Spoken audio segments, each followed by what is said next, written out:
எல்லோருக்கும் வணக்கம். Last week மார்க்கெட்டை ஃபால் பண்ணதில் முக்கியமாக ID stocks and banking stocks ரெண்டு தான் மார்க்கெட்டை சிக்னிஃபிகண்ட்டாக ஒரு ஃபால் பண்ணது. முக்கியமாக நிஃப்டி அந்த அளவுக்கு ஒரு பெரிய மூவ்மெண்ட் இல்லை. லைக் ஒரு டோஜி மாதிரி தான் ஃபார்ம் ஆயிருக்கு. இந்த வாரம் முக்கியமாக HDFC bank, ICICI bank, Zomato இந்த மாதிரி கிட்டத்தட்ட 250 கம்பெனிகள் இந்த வாரம் Q3 ரிசல்ட் வெளியிடுவாங்க. முக்கியமாக மார்க்கெட்டை இப்போ ட்ரை பண்ணதில் ஃபஸ்ட்டு Q3 ரிசல்ட்டு, ரெண்டாவது யூஎஸ் டாலர் இண்டெக்ஸ் ஸ்ட்ரென்தன் ஆகிட்டே போகிறது, மூணாவது டொனால்ட் ட்ரம்ப்புடைய இனாகுரேஷன், டொனால்ட் ட்ரம்ப்புடைய வருகை, அவருடைய டேக்ஸு ரிஃபார்மேஷன். நிஃப்டியை பொறுத்தளவுக்கு நம்ம லாஸ்ட் வீக்கே பார்த்தோம். நிஃப்டி ஓவராலாக செல்லிங் ப்ரெஷரில் இருக்காது. பிகாஸ் பொசிஷனல் வைஸாக நிஃப்டி பாட்டம் அவுட் ஆகிருக்கு. நிஃப்டியை பொறுத்தளவுக்கு லாஸ்ட் வீக் ஒரு டோஜி மாதிரி தான் ஃபார்ம் ஆகிருக்கு. ஸோ இது பொசிஷனல் வைஸாக நிஃப்டி ஆல்மோஸ்ட் இந்த சப்போர்ட் நியர்பையில் ட்ரேட் ஆகுது.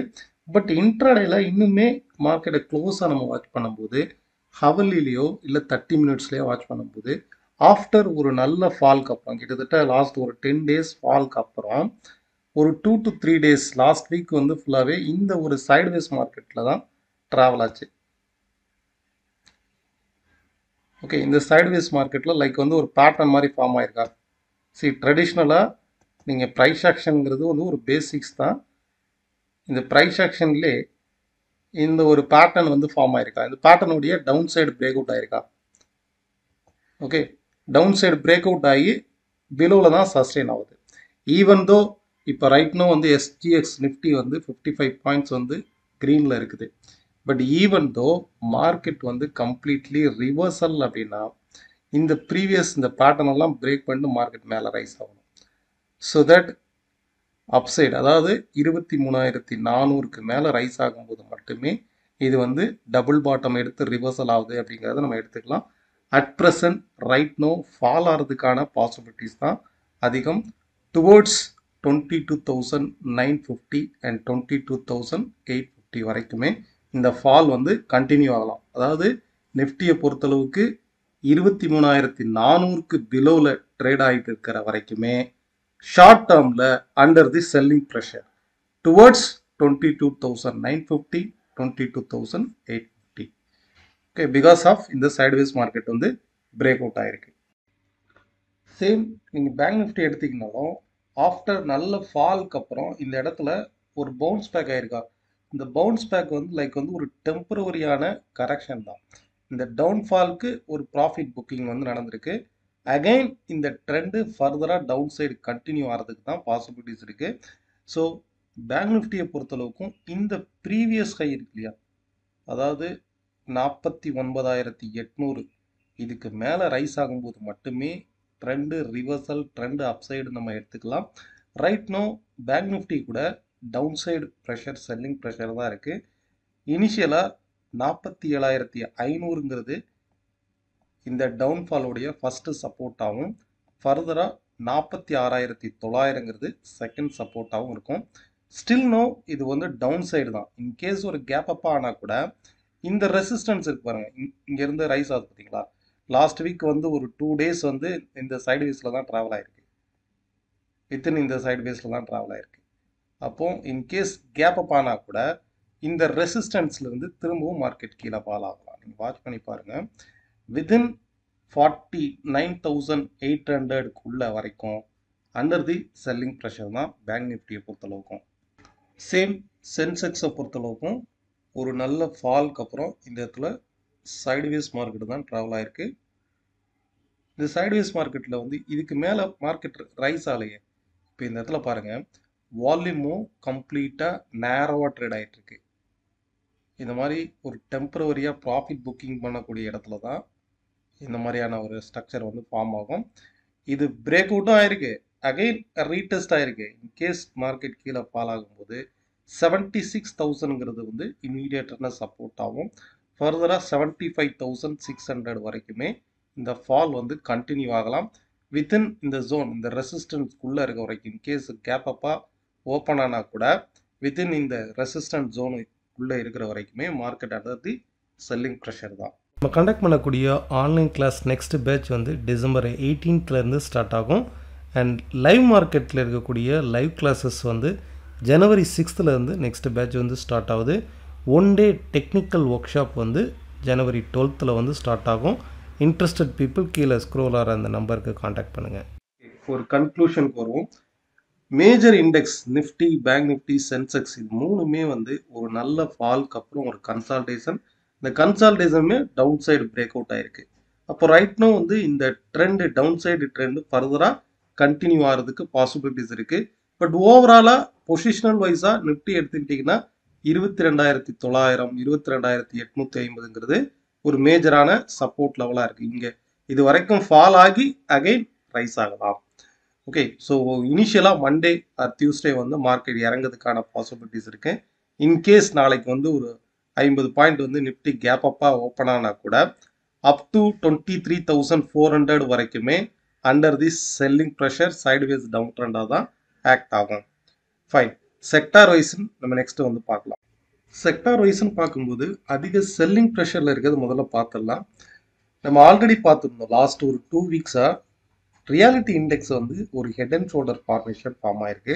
ஆஃப்டர் ஒரு நல்ல ரைஸுக்கு அப்புறம் இந்த மாதிரி ஒரு head and shoulder formation form ஆயிருக்கு. ஸோ இதுவுமே வந்து ஒரு செல்லிங் ப்ரெஷரை இண்டிகேட் பண்ணுது. செகண்ட் மேஜர் செல்லிங் ப்ரெஷரில் இருக்குது ஐடி செக்டார். லாஸ்ட் வீக் வந்து கம்ப்ளீட்டாக ஒரு ஃபால் வந்து நடந்திருக்கு. இதில் முக்கியமாக இப்போ ரீசெண்டாக அந்த இன்ஃபோசிஸ் உடைய ரிசல்ட் கூட அந்த அளவுக்கு பெட்டராக இல்லை. ரீசெண்டாக வந்து பார்த்தீங்கன்னாக்கா இந்த ஒரு ஷார்ட் டேர்ம் சப்போர்ட், அதாவது ஐடி இண்டெக்ஸை பொறுத்தளவுக்கு 41,650 இந்த ஜோன் வந்து உடைக்கும் போது இன்னுமே இந்த ஃபால் வந்து டுவோர்ட்ஸ் 34,800 35,000 வரைக்கும் இந்த ஃபால் வந்து ஃபால் ஆகும். இப்போ ரீசெண்டாக நடந்துகிட்டு இருக்க இந்த சப்போர்ட், அதாவது 41,850 வந்து 800 850 உடைக்கப்பட்டால் இது உடைக்கும் போது அடுத்த சப்போர்ட் வந்து 35,300 35,000 வரைக்குமே இந்த ஐடி செக்டார் வந்து ஃபால் ஆகும். ஸோ இதை பார்த்துக்கோங்க. நெக்ஸ்ட்டு சப்ஸ்கிரைபர் நீங்கள் கேட்டிருந்தது கல்யாண் ஜுவல்லர்ஸ் இந்த ஸ்டாக்கை பற்றி சொல்லுங்கள் அப்படின்ட்டு. இந்த ஸ்டாக்கை ஃபண்டமெண்டலாகவும் டெக்னிக்கலாகவும் நம்ம பார்க்கலாம். ஃபஸ்ட்டு டெக்னிக்கலாக வந்து பார்த்துடலாம். மேஜராக இந்த ஸ்டாக்குடைய சப்போர்ட்டுங்கிறது கிட்டத்தட்ட 501 ரூபாயில் வந்து ட்ரேட் ஆகுது. 480 ரூபாங்கிறது மேஜர் சப்போர்ட்டு. இன்கேஸ் கீழே ஃபால் ஆனால் கூட அப் டு 480 475 வரைக்குமே சப்போர்ட் எடுத்து திருப்பியும் அப்சைடை வந்து ரைஸ் ஆகிறதுக்கு பாசிபிலிட்டிஸ் இருக்குது. பிகாஸ் இந்த மாதிரி இருக்கக்கூடிய இந்த ஸ்ட்ரக்சரில் இந்த சி பாயிண்ட் சப்போர்ட் எடுத்து கண்டிப்பாக அப்சைடு போகிறதுக்கான வாய்ப்பு வந்து அதிகம். அப்சைட் ரெசிஸ்டன்ஸுங்கிறது 700 720 இருக்கும் இம்மீடியட் ரெசிஸ்டன்ஸு. இந்த வரக்கூடிய பட்ஜெட்டில் கோல்டுக்கு கஸ்டம் டியூட்டி வந்து அதிகரிக்கலான்னு ஒரு பிளானில் இருக்காங்க. ஏன்னா லாஸ்ட் இயர் வந்து இந்தியாவுடைய பட்ஜெட்டில் கோல்டு அதிகமாக இம்போர்ட் பண்ணதுனால தான் ட்ரேடு டெபிசிட் வந்து அதிகமாச்சு. ஸோ இந்த பட்ஜெட்டில் அந்த அனௌன்ஸ்மெண்ட் வந்தது அப்படின்னா கண்டிப்பாக இந்த ஸ்டாக் வந்து அப்சைடு ரிவர்சல் ஆகிறதுக்கு பாசிபிலிட்டிஸ் அதிகம். நெக்ஸ்ட் ஸ்டாக் வந்து நீங்கள் கேட்டிருந்தது பிஎன்பி, பஞ்சாப் நேஷனல் பேங்க் வந்து கேட்டிருந்தீங்க. ஓவரால் ட்ரெண்டுடைய சப்போர்ட் வந்து 86 and 85. இப்போ இதில் வந்து ஷார்ட் டேர்ம் சப்போர்ட்டுங்கிறது இப்போது இந்த ரெசிஸ்டன்ஸ் பிரேக் அவுட் ஆயிருக்கா, இந்த ட்ரெண்ட் பிரேக் அவுட் ஆயிருக்கா. ஸோ அடுத்து எங்கே வந்து நிற்கும், 85 or 86 வந்து தான் நிற்கும். ஓகே, ஸோ பெஸ்ட்டு நீங்கள் வந்து என்ட்ரி எடுக்கிறது 85 or 86 வந்து என்ட்ரி எடுக்கலாம். இப்போ ரைட்னோ வந்து அண்டர் தி செல்லிங் ப்ரெஷரில் தான் இருக்குது. நெக்ஸ்ட்டு க்ரூட் ஆயில் வந்து பார்க்கலாம். க்ரூட் ஆயிலை பொறுத்தளவுக்கு இது வரைக்கும் இந்த sideways down trend break out ஆயிருக்கு. பிரேக் அவுட் ஆனதுல லாஸ்ட் வீக் வந்து பாருங்கள் கேப் அப் ஆயிருக்கா. கேப் அப் ஆகிட்டு இந்த கேண்டலுடைய ஸ்ட்ரக்சர் வந்து லைக் வந்து ஒரு இன்வெர்டட் ஹேமர் மாதிரி இருக்கு. ஷூட்டிங் ஸ்டார்னு சொல்லுவோம், இன்வெர்டட் ஹேமர் மாதிரி சொல்லுவோம். ஸோ மார்க்கெட் வந்து இந்த கேப் ஃபில்லிங் அண்ட் ரீடெஸ்டிங், இந்த ட்ரெண்ட் பிரேக் அவுட் ஆயிருக்கு இல்லையா, ட்ரெண்ட் பிரேக் அவுட் ஆனதுக்கு உண்டான ரீடெஸ்ட்டு, இந்த கேப் ஆயிருக்கு பாருங்க, இந்த கேப் ஃபில்லிங். ஸோ மார்க்கெட் வந்து லாஸ்ட் வீக் ரைஸ் ஆன மாதிரி இந்த வீக் ரைஸ் ஆகிறதுக்கு பாசிபிலிட்டிஸ் கிடையாது. மார்க்கெட் வந்து ஃபால் ஆகிறதுக்கு பாசிபிலிட்டிஸ் இருக்குது. இன்கேஸ் ஃபால் ஆகும்போது இந்த ரீடெஸ்டிங் பாயிண்ட் 6,490, செகண்ட் லெவல் வந்து 6,350, இந்த ரெண்டு லெவலுமே ரீச் ஆகிறதுக்கு தான் பாசிபிலிட்டிஸ் இருக்குது. க்ரூட் ஆயிலை பொறுத்தளவுக்கு இந்த வாரம் ஒரு கரெக்ஷன் ஆகிறதுக்கான பாசிபிலிட்டிஸ் இருக்குது. அதே நேரம் நெக்ஸ்ட் வந்து கோல்டு வந்து பார்க்கலாம். கோல்டு நம்ம இயர்லி வைஸாக அனலைஸ் பண்ண மாதிரி இந்த இயர் வந்து 85,000 வரைக்கும் அப்சைட் ரைஸ் ஆகிறதுக்கான பாசிபிலிட்டிஸ் இருக்குது. ரைட் நோ 79,000ல் ட்ரேட் ஆகுது. ஆல்ரெடி இந்த இடத்துல பாருங்கள் சைடுவேஸ் டவுன் ட்ரெண்டில் அப்சைடு பிரேக் அவுட் ஆயிருக்கா. ஸோ ஃபர்தராக இந்த வாரம் அதாவது ஷார்ட் டேர்மை பொறுத்தளவுக்கு 81,800 84,200 இது ரெண்டுமே வந்து ரெசிஸ்டன்ஸாக இருக்கும். கோல்டை பொறுத்தளவுக்கு மேக்ஸிமம் இன்கேஸ் கீழே ட்ராஜடிக்காக ஃபால் ஆனால் கூட 75,300ங்கிறது ஒரு மேஜர் சப்போர்ட்டாக இருக்கும். அப் டு இந்த லெவல் வரைக்குமே கோல்டை பொறுத்தளவுக்கு பையான் டிப்ஸில் இருக்கலாம். டுவோர்ட்ஸ் 85,000 வரைக்கும் இந்த இயர் வந்து அப்சைட் ரைஸ் ஆகிறதுக்கான பாசிபிலிட்டிஸ் இருக்குது. இந்த வீடியோ இந்த வாரத்துக்கு உண்டான நினைக்கிறேன். இதே மாதிரி இன்னொரு வீடியோவில் பார்க்கலாம். நன்றி, வணக்கம்.